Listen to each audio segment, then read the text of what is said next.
കുറ്റിച്ചല് vocational higher secondary സ്കൂളിലെ ഒരു ആൺകുട്ടി ക്ലാസ് മുറിയിൽ തൂങ്ങി.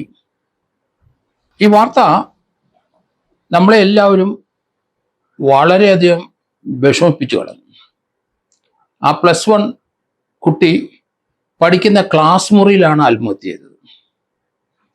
ബെൻസൺ എബ്രാഹാം എന്ന് പറഞ്ഞ ആ കുട്ടി ഹയർ സെക്കൻഡറി സ്കൂളിലെ പഠനത്തോടനുബന്ധിച്ചുള്ള പ്രോജക്റ്റ് റിപ്പോർട്ട് തയ്യാറാക്കാൻ അല്പം താമസിച്ചു.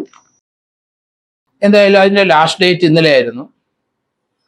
ഏതായാലും പ്രിൻസിപ്പളിനെ എങ്ങനെയോ പോയി അദ്ദേഹം കണ്ടു. ആ പ്രോജക്റ്റ് റിപ്പോർട്ടിൽ ആ കുട്ടി ഒപ്പിട്ട് വാങ്ങിച്ചു. അതിനുശേഷം അതിന് റൗണ്ട് സീൽ അടിക്കണം. ഇന്നലെ ലാസ്റ്റ് ഡേറ്റ് ആണ്.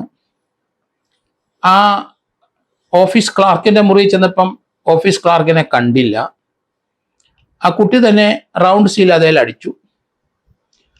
അത് കണ്ട ഓഫീസ് ക്ലാർക്ക് കുട്ടിയായിട്ട് ശണ്ടയിലായി. കുട്ടിയെ വഴക്ക് പറഞ്ഞു. അവർ തമ്മിൽ അങ്ങോട്ടും ഇങ്ങോട്ടും എന്തൊക്കെ പറഞ്ഞു പരസ്പരം.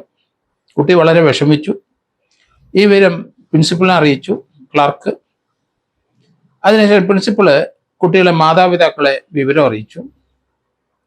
ഈ കുട്ടിയുടെ പിതാവ് ജോലി സംബന്ധമായി ബാംഗ്ലൂരാണ്. ഈ സംഭവം അറിഞ്ഞിട്ട് ഇപ്പൊ അവിടുന്ന് തിരിച്ചിട്ടുണ്ട്. ഏതായാലും കുട്ടിക്ക് ഇത് സംഭവിച്ചതെന്ന് മാതാപിതാക്കൾ ഇതുവരെ അറിഞ്ഞിട്ടില്ല എന്നാണ് പറയുന്നത്. എന്നാലും ആ കുട്ടിക്ക് ആ വിഷമസന്ധ്യയില്, ആ വിഷമ ഘട്ടത്തില് അതിനൊരു ആശ്വാസം പകരാനും അതിനാളില്ലാതെ പോയോ എന്നൊരു സംശയമുണ്ട്. 15, 16, 17 വയസ്സ് പ്രായമേ ഉള്ളൂ. ആ കുട്ടിയെ ആ ക്ലർക്ക് വഴക്ക് പറഞ്ഞു. കാരണം അയാളുടെ അനുവാദമില്ലാതെ സീലെടുത്തടിച്ചു. എന്തായാലും കുട്ടിയെ സംബന്ധിച്ചിടത്തോളം പ്രിൻസിപ്പൾ ഒപ്പിട്ടു. ഇനിയിപ്പോൾ സീലടിക്കുന്നതൊന്നും വലിയ പ്രശ്നമല്ല. അവിടെ ചെന്നപ്പോൾ ക്ലർക്കിനെ കാണാത്തതുകൊണ്ട് സ്വയം എടുത്ത് അങ്ങ് അടിക്കുകയും ചെയ്തു. ഇതിനെ സംബന്ധിച്ചാണ് വഴക്കുണ്ടായത്.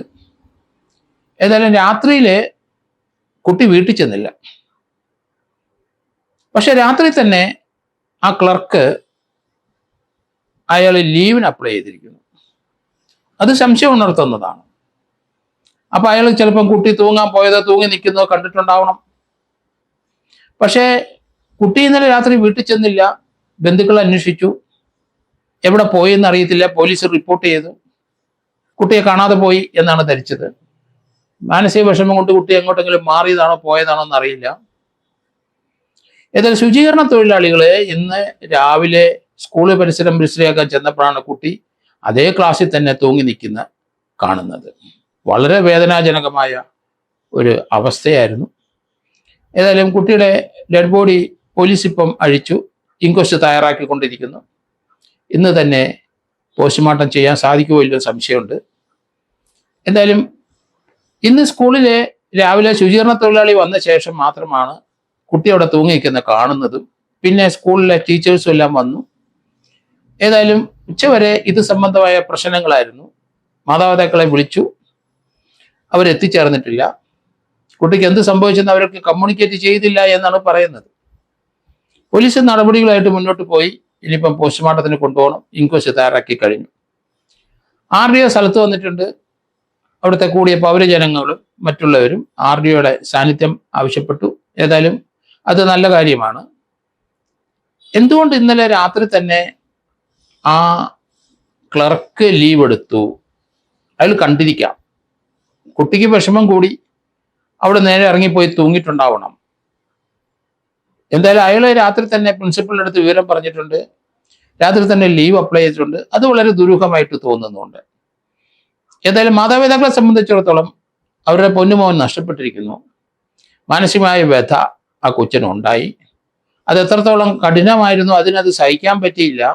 അത് തന്നെയല്ല, ലാസ്റ്റ് ഡേ ആണ് ഇന്നലെ ആ പ്രോജക്റ്റ് റിപ്പോർട്ടിൻ്റെ.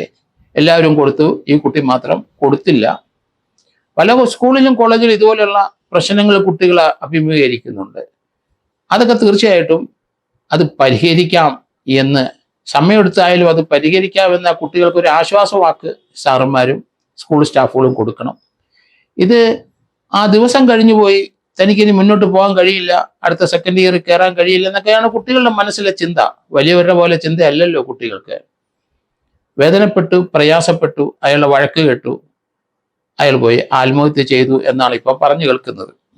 അങ്ങനെ ഏതായാലും സീലടിച്ച് കിട്ടി, അല്ലെങ്കിൽ അയാൾ വഴക്ക് പറഞ്ഞാലും കുട്ടിയെ സംബന്ധിച്ചിടത്തോളം പ്രൊജക്ട് റിപ്പോർട്ട് കൈ കിട്ടിയില്ല. ഇനി പ്രൊജക്ട് റിപ്പോർട്ട് അയാൾ വാങ്ങിച്ചു വെച്ചോ? ഇതൊക്കെ പോലീസ് ധാരാളം കാര്യങ്ങൾ ഇക്കാര്യത്തിൽ അന്വേഷിക്കണം. എവിടെയാണ് തെറ്റുപറ്റിയത്? സ്കൂൾ അധികൃതർക്കാണോ, ക്ലർക്കിനാണോ, അതോ കൊച്ചിന് തന്നെ ഇത് സഹിക്കാൻ പറ്റാത്തതുകൊണ്ടാണോ? പിന്നെ കുട്ടികളുടെ മാതാപിതാക്കളൊപ്പമാണോ കുട്ടി താമസിക്കുന്നത്? ഇതുപോലുള്ള പ്രതിസന്ധി ഘട്ടങ്ങൾ ഉണ്ടാകുമ്പോൾ കുട്ടി ആരെയാണ് ആശ്രയിക്കുന്നത്? അതൊക്കെ വലിയ പ്രധാനപ്പെട്ട ഘടകങ്ങളാണ്. മൈനറായ കുട്ടികളാണ്, അവർക്ക് സപ്പോർട്ട് കൊടുക്കൊണ്ടിരിക്കണം. എങ്കിൽ മാത്രമേ ഇതുപോലുള്ള പ്രതിസന്ധിയിൽ നിന്ന് അവർക്ക് കരകയറാൻ കഴിയുള്ളൂ. അതൊന്നും സാരമില്ല, പ്രശ്നമില്ല, സാരമില്ല, അതൊക്കെ പരിഹരിക്കാം എന്നൊക്കെ കുട്ടികളെടുത്ത് പറഞ്ഞ് അതിനൊരു പരിഹാരം ഉണ്ടാക്കി കൊടുക്കുമെന്ന് അവർക്ക് തോന്നിയാൽ മതി.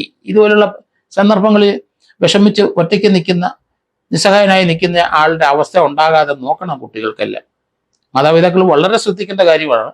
കുട്ടികൾക്കിപ്പം മാനസികമായ ആരോഗ്യം നമ്മുടെ കുട്ടികൾക്കില്ല. കളിയും ഒക്കെ കുറവ്. ചില കുട്ടികളെ വീട്ടുകാർ പഠിക്കടാ പഠിക്കടാ എന്ന് പറഞ്ഞുകൊണ്ടേയിരിക്കും. അതൊന്നും നല്ല ഒരു കാര്യങ്ങളാണ്. നിങ്ങൾ പഠിക്കട്ടെന്നവർ പഠിക്കട്ടെ. അവർ പഠിച്ച് ഒന്നും ആയില്ലേലും വേറെ ഏതെങ്കിലും ജീവിതത്തിൽ ജീവിച്ചോളൂ. അപ്പൊ അതുകൊണ്ട് പഠിച്ചു മാത്രം മാതാപിതാക്കളൊക്കെ ഉദ്ദേശിക്കുന്ന രീതിയിൽ ഉന്നതനായി വരുന്നെങ്കിൽ മാത്രമേ ജീവിതമുള്ളൂ എന്നൊരു അഡ്വൈസ് അവർക്ക് കൊടുക്കരുത്. അങ്ങനെ ഒരു ഉപദേശം കൊടുക്കരുത്. കുട്ടികൾ പഠിക്കുന്നവർ പഠിക്കട്ടെ, പഠിക്കാത്തവർ എന്തെങ്കിലും പഠിക്കാൻ കഴിവില്ലാത്തവർക്ക് വേറെ മാർഗം നോക്കിയല്ലേ പറ്റുള്ളൂ. അവർക്ക് മറ്റു ലൈനിലോട്ട് കയറ്റിവിടണം. അതുകൊണ്ട് മാതാപിതാക്കൾ നിരാശപ്പെടരുത്, കുട്ടികളും നിരാശപ്പെടരുത്. പഠിച്ചിട്ട് തലേ കയറുന്നില്ല എന്ന് പല കുട്ടികളും വിഷമിച്ച് പറയുന്നത്, സാരമില്ല മോളെ മോനെ എന്ന് മാത്രം തന്നെ പറയണം. അവരും ആ രീതിയിൽ വളരട്ടെ. അവര് പഠിച്ച് പണിക്കരാകാൻ നോക്കണ്ട. അത് നടക്കത്തില്ല എന്ന് തോന്നിയാൽ അതുങ്ങൾ വേറെ ലൈനിലോട്ട് പോട്ടെ. വേറെ ഇൻഡസ്ട്രിയിലായിട്ടോ ബിസിനസ് ആയിട്ടോ കച്ചവടമായിട്ടോ വേറെ എന്തെല്ലാം മാർഗങ്ങൾ കിടക്കുന്നു നമുക്ക്. അപ്പൊ അതിലോട്ട് പോട്ടെ. ഒരേ ചിന്തയിൽ മാതാപിതാക്കളും കുട്ടികളും നിൽക്കരുത്. വഴിമാറി സഞ്ചരിക്കണം ചില കാര്യത്തില്. അതുകൊണ്ട് ഇതൊരു പാഠമാണ് എല്ലാ മാതാപിതാക്കൾക്കും. കുട്ടികളെ കോളേജ് ടീച്ചേഴ്സും അല്ലെങ്കിൽ സ്കൂൾ ടീച്ചേഴ്സും എല്ലാം ഇത് ശ്രദ്ധിക്കണം. കുട്ടികളെ വിഷമപ്പെടുത്തുന്ന രീതിയിൽ. കാരണം ഒരേ ആരോഗ്യം എല്ലാവർക്കും, മാനസിക ആരോഗ്യം എല്ലാവർക്കും ഉണ്ടാകണമെന്ന് നിർബന്ധമില്ല. മാനസികാരോഗ്യം വളരെ കുറഞ്ഞ കുട്ടികളുണ്ട്, കൂടിയവരുണ്ട്. എന്ത് കാണിച്ചാലും ഒരു ചുക്കും അവനെ ഏക്കാത്ത എത്രയോ കൊച്ചു കുട്ടികൾ സ്കൂളിലും കോളേജിലും ഉണ്ട്. അതുപോലെ എല്ലാവരെയും കണക്കാക്കരുത്, ഒരേ രീതി കണക്കാക്കരുത്. മാനസികമായ അപഗ്രഥനം നടത്തണം. സ്കൂളിലെ അധ്യാപകരും പ്രിൻസിപ്പളും ഒക്കെ ഓരോ കുട്ടികളെ പറ്റി പഠിക്കണം. എറണാകുളത്ത് ഒരു കുട്ടിയെ ഒരു സ്കൂളിൽ നിന്ന് മാറ്റി അടുത്ത സ്കൂളിൽ വിട്ടു. ആദ്യത്തെ സ്കൂളിലെ ആ കുട്ടി പഠിച്ചപ്പോൾ അവിടെ മാനസികമായ പ്രശ്നങ്ങളും പല പ്രശ്നങ്ങളും, കുട്ടിയെ കളിയാക്കലും കുട്ടികളുടെ നിറം വ്യത്യാസം എന്നൊക്കെ പറഞ്ഞ ആ പയ്യൻ അവിടുന്ന് അടുത്ത സ്കൂളിലേക്ക് വന്നു. അവിടെ ഇത് അനുഭവം ഉണ്ടായി. അവിടുത്തെ ഫ്ലാറ്റിൽ നിന്ന് എടുത്തിയാടി ആത്മഹത്യ ചെയ്തു നമ്മൾ കണ്ടു. അപ്പോൾ അവർക്ക് സപ്പോർട്ട് കൊടുക്കണം. കഴിവ് കുറഞ്ഞവരും കൂടിയവരും ഒക്കെ ഉണ്ടാവും. പഠിക്കാൻ മിടുക്കരായവരും ഉണ്ടാവും, പഠിക്കാൻ മോശമായവരും ഉണ്ട്, സീറോ വാങ്ങുന്നവരുണ്ട്. സീറോ വാങ്ങുന്നവർ ചിലപ്പോൾ ഇവനെല്ലാം വലിയ മിടുക്കനായി വരും ജീവിതത്തിൽ. അപ്പൊ അങ്ങനെയുള്ള കാര്യങ്ങളൊക്കെ പറഞ്ഞ് മനസ്സിലാക്കി കൊടുത്ത് കുട്ടികളെ നല്ല ട്രാക്കിൽ കൂടെ മാനസികമായ ആരോഗ്യം അതുങ്ങൾക്ക് സൃഷ്ടിച്ച് വേണം മുന്നോട്ട് മാതാപിതാക്കൾ കൊണ്ടുപോകാൻ. ഏതായാലും ഇതൊരു എല്ലാവർക്കും ഒരു പാഠമാകണമെന്ന് ഞാൻ പറയുന്നതിന്റെ കാരണം, ഇതുപോലെ മാനസികാരോഗ്യം കുറഞ്ഞ കുട്ടികളുണ്ടാവും. അവരെ സംരക്ഷിക്കേണ്ട ഉത്തരവാദിത്വം സ്കൂൾ അധികൃതർക്കും അവിടുത്തെ സ്റ്റാഫിനും അവിടുത്തെ സമൂഹത്തിനും ആ കുട്ടികളുടെ വീട്ടിലെ അംഗങ്ങൾക്ക് എല്ലാവർക്കും ഉണ്ട്. അതുകൊണ്ട് അവർക്കൊരു സപ്പോർട്ടീവായിട്ട് തന്നെ നിൽക്കണം നമ്മൾ. ബെൻസൺ എബ്രഹാമിന്റെ ആ കൊച്ചിന്റെ ആ തൂങ്ങി മരണം നമ്മളെയൊക്കെ വേദനപ്പെടുത്തുക തന്നെ ചെയ്യുകയാണ്.